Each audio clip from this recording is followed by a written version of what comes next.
Okay, I am ready to put this in. I gotta open up my oven. This Dutch oven that I'm putting inside my cooker, it is gonna be really heavy. In general, it's heavy empty, these cast iron pans. I got a lot of meat and vegetables and broth up in there. So I'm gonna be super careful with this. Oh yeah.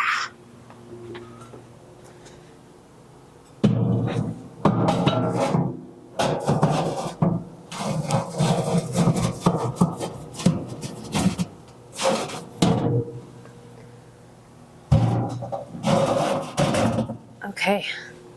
All right. Manageable. My husband's like, so sweet. Let me know if you need me to put your Dutch oven in so you don't burn yourself. I'm so blessed. But I did good. I got my meat in there. I'm gonna go ahead and close the oven here.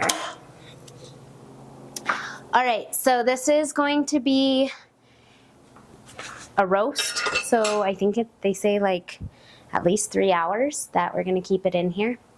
So I will keep you guys updated through the progress as we cook this beautiful chuck roast.